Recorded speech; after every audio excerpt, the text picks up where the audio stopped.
Dans cette vidéo, nous allons corriger l'exercice 3 du TD 19. Donc, c'est encore un exercice où on vous demande juste de trouver une représentation matricielle, cette fois pour un endomorphisme. Donc, première question, on vous donne une famille de polynômes, 1, x-1, x-1 carré. On vous demande de montrer que c'est une base de R2 de x. Donc, le plus simple, c'est de dire qu'ils sont non nuls et de degré échelonné, donc libre.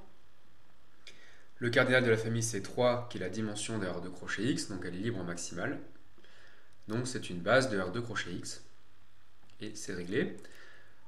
Autre option, c'était aussi de dire qu'elle était génératrice d'après la formule de Taylor pour les polynômes appliqués au point 1.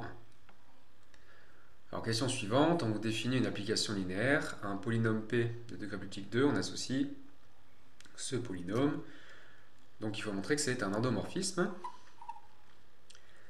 Alors qu'elle est linéaire, c'est assez classique, on utilise la linéarité de la dérivation ici. Ensuite, il faut montrer qu'elle est bien à valeur dans R2 de x, c'est un peu moins évident. Donc si on fait des considérations sur le degré, si on prend P de degré plus petit que 2, le degré de P' est plus petit que 1.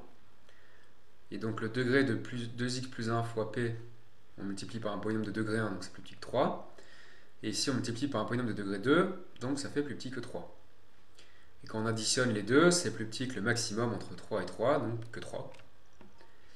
Et donc ce n'est pas correct, puisqu'on voulait montrer que c'était de degré plus petit que 2. Donc il va falloir montrer que les termes de degré 3, s'ils sont là, ils s'annulent. Donc on fait un calcul plus précis. Donc votre polynôme P, vous le notez sous cette forme. Donc A peut être nul, puisque on ne suppose pas que P est de degré 2, mais seulement de degré plus petit que 2. Donc on calcule f de P en fonction de ABC. Bon, pas rien de spécial. On voit que les termes avec du x3 disparaissent, et on se retrouve avec cette expression, où on voit bien que le degré est plus petit que 2. Il n'est pas forcément égal à 2, puisque ce terme peut être nul, mais en tout cas il ne peut pas dépasser 2. Donc c'est gagné. F de P appartient à R2 crochet x, et donc F est linéaire, et elle va de R2 crochet x vers R2 crochet x, et donc F est un endomorphisme.